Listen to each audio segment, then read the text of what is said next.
نحمدہ ونصلی ونسلم علی رسولہ الکریم اما بعد فاعوذ باللہ من الشیطان الرجیم بسم اللہ الرحمن الرحیم۔ چند دن پہلے انجینئر محمد علی مرزا صاحب کو میں نے جو اعتراض انہوں نے رضا ثاقب مصطفی صاحب پہ کیا تھا اس کا میں نے ایک جواب دیا اور سورہ نمل کی جو ہے وہ 2 آیات پڑھی۔ تو مرزا صاحب کے چاہنے والے جو ہیں وہ بہت سے دوست انہوں نے جو ہے وہ کویسچنس کی برمار کر دی کہ یہ تو آصف بن برقیہ جو ہے وہ نبی تھا اور نبی کی بات جو ہے وہ آپ بابوں پہ اور ولی پہ جو ہے وہ چسپاں کر رہے ہیں۔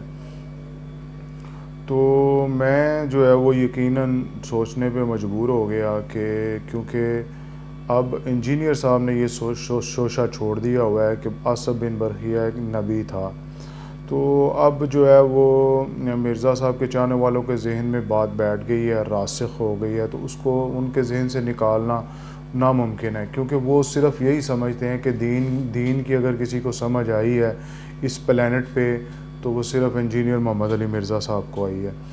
تو پھر میں نے سوچا کہ وہ تفاسیر وغیرہ کو تو مانتے نہیں ہیں، چاہے میں ابن عباس سے لے کے جلالین تک بہت سی تفاسیر کے حوالے پیش کروں گا، وہ کہیں گے کہ یہ تو بابوں نے لکھی ہوئی ہے اور ان بابوں پہ جو ہے وہ اختلاف ہے، اجماع نہیں ہے، تو بابوں کی تفاسیر تو میں نہیں مانتا۔ تو میں نے کہا پھر غامدی صاحب کو یہ مانتا ہے، کہتا ہے کہ بہت بڑے عالم ہیں۔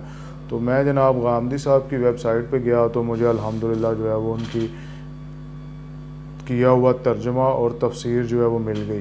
انجینئر صاحب جو ہیں وہ مسلم ہے، علمی کتابی، اور میں ہوں مسلم جناب جی، اے آئی کے دور کا، ڈیجیٹل کے دور کا جو ہے وہ مسلم ہوں، تو میں کمپیوٹر کا بھی تھوڑا بہت جو ہے وہ سہارا لے لیتا ہوں۔ تو اب آپ کو جو ہے وہ کمپیوٹر سکرین پہ لے کے جاؤں گا اور فیصلہ جو ہے وہ آپ خود کیجئے گا۔ لو عزیزان من، اسی جناب جی غامدی صاحب دی جڑی ہے وہ تفسیر دے اتنے ویخ لو جناب، اتنے غامدی صاحب جوید احمد غامدی صاحب، اچھا جی ترجمہ بھی جوید احمد غامدی صاحب دا پڑھ لو کہ جناب جی جنوں میں سے ایک دیو نے کہا کہ میں اس کو آپ کے مطلب اٹھنے سے پہلے جو ہے وہ حاضر کر دوں گا۔ ایک شخص جس کے پاس قانون خداوندی کا علم تھا، اب یہ قانون خداوندی پتہ نہیں یہ آیت میں جو ہے وہ کس لفظ کا جو ہے وہ ترجمہ ہے، ٹھیک ہے، یہ ترجموں میں تحریف بھی کریں تو پھر بھی جو ہے یہ جناب جی بہت بڑے عالم ہیں، تو ہم جو ہے وہ حق سچ بھی بیان کریں تو ہم جناب جی جاہل ہیں۔ ایک شخص جس کے پاس قانون خداوندی کا علم تھا، اس کو جوش آیا، اس نے کہا میں آپ کی پلک جھپکنے سے پہلے اس کو آپ کے پاس لائے دیتا ہوں۔ پھر جب سلیمان نے اس کو اپنے سامنے رکھا ہوا دیکھا تو پکار اٹھا، یہ میرے پروردگار کا فضل ہے۔ تو یہ جناب جی ترجمہ بھی دیکھ لیں اور آیات بھی دیکھ لیں۔ اب نیچے تفسیر دیکھیں جناب غامدی صاحب کی، جو تفسیر ہے وہ بڑی مزیدار ہے جناب۔ حضرت سلیمان کو یہ تو مطلب اندازہ ہے، یعنی کائنات میں کار فرما خدا کے قانون کا علم یہ غالباً اس نوعیت کا کوئی علم تھا جو ہاروت و ماروت کے ذریعے دیا گیا تھا۔ اس کی وضاحت ہم سورہ بقرہ کی تفسیر میں کر چکے ہیں۔ دور حاضر کے سائنسدان مادے میں کار فرما قوانین کو دریافت کر کے جس طرح کے کرشمے دکھا رہے ہیں، زمانہ قدیم میں اس طرح کے کرشمے نفسی علوم کے ماہرین نفس میں کار فرما قوانین کے ذریعے دکھاتے رہتے ہیں۔ ہندو، بدھ، مسیح، مسلمان، صوفیہ کے تذکروں میں اس کے واقعات دیکھے جا سکتے ہیں۔ معلوم ہوا یہ کسی ولی کی بات ہو رہی ہے۔ جی سامعین کرام، آپ نے دیکھا کہ غامدی صاحب نے کہا کہ مطلب جس طرح حضرت سلیمان کے دربار کا یہ شخص ملکہ بلقیس کا تخت اٹھا لایا، اس طرح کے واقعات جو ہیں وہ مطلب صوفیاء کے تذکروں میں بھی جو ہے وہ ملتے ہیں۔ تو یہ مطلب اس پہ کوئی حیرانگی والی بات نہیں ہے، جیسا کہ وہ ان کو تعجب ہوا تھا جب انجینئر صاحب نے اس آیت کے ترجمہ اور تفسیر جو ہے وہ کی تھی تو ان کو بڑا تعجب ہوا تھا۔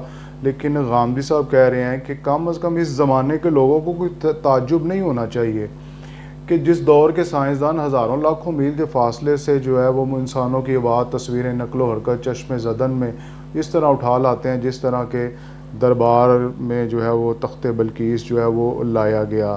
تو یار سوچنے کی بات یہ ہے کہ کیا یہ نفسی علم حضور صلی اللہ علیہ وسلم کے کسی امتی کو نہیں حاصل ہوا؟